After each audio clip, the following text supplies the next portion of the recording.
తూర్పుగోదావరి జిల్లా ముమ్మిడివరం మండలం టాణేలంకకు చెందిన కోడికత్తు శ్రీను కుటుంబ సభ్యులు టీడీపీలో చేరారు. వారిని కూటమి అభ్యర్థి టీడీపీ ఉపాధ్యక్షుడు దాట్ల సుబ్బరాజు కండువాలు కప్పి సాధారణంగా పార్టీలోకి ఆహ్వానించారు.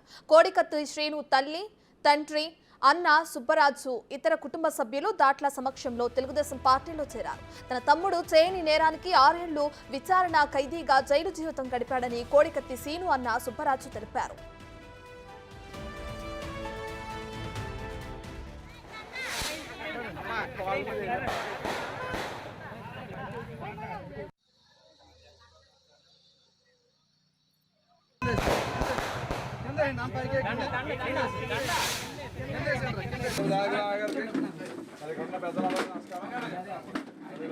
సందర్భంగా మీ గ్రామం వచ్చాం.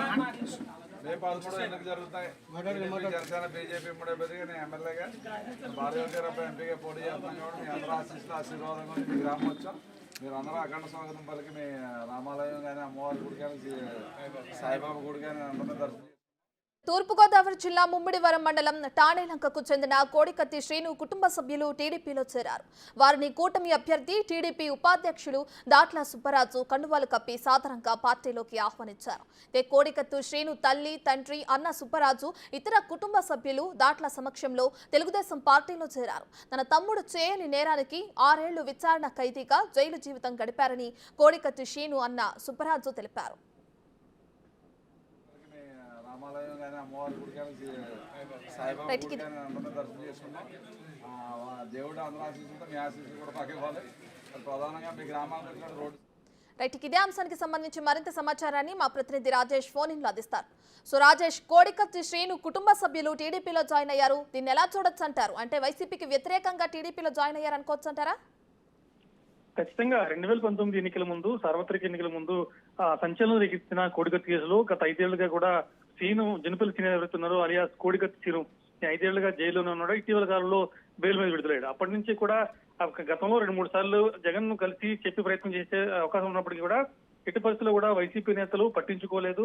అప్పట్లో ఆయన ఒకే మాట చెప్పాడు, ఖచ్చితంగా జగన్మోహన్ రెడ్డిని గెలిపించాలి, అతనికి మైలేజ్ వచ్చే విధంగా చూసేందుకే దాడి ఇచ్చారని చెప్పినప్పటికీ వైసీపీ నేతలు పట్టించుకోవాలని చెప్పి ఆందోళన వ్యక్తం చేశాడు. దానికి తోడు 5 ఏళ్లుగా అతను జైల్లో ఉన్నాడంటే కారణం కేవలం జగన్మోహన్ రెడ్డే.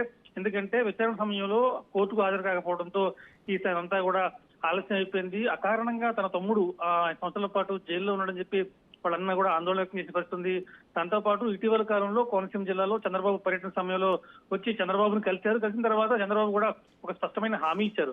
అధికారంలోకి వచ్చిన తర్వాత నీకు జరిగిన అన్యాయం తెలుసుకున్నాను, కాకపోతే అధికారంలోకి వచ్చిన తర్వాత నీకు న్యాయం చేస్తానని చెప్పి హామీ ఇచ్చారు. ఈ నేపథ్యంలో ముమ్మిడివరం నియోజకవర్గం నుంచి పోటీ చేస్తున్న దాట్ల బుచ్చిరాజు ఈ రోజు కాట్రేనికోన సమీపంలో ప్రచారంలో ఉండగా టాణేలంకలో ప్రచారంలో ఉండగా ఆ గ్రామానికి వెళ్ళిన తర్వాత దాట్ల బుచ్చిరాజు వాళ్ళతో మాట్లాడిన తర్వాత వెంటనే వాళ్ళందరూ కూడా కుటుంబ సభ్యులు, తండ్రి, వాళ్ళ అన్న, అమ్మ మొత్తం అందరూ కూడా టీడీపీలో చేరుతున్నట్లు ప్రకటించారు. ఖచ్చితంగా తెలుగుదేశం పార్టీలో కోడికత్తికు అరియాస మంచి సంసిద్ధం ఉంటుంది.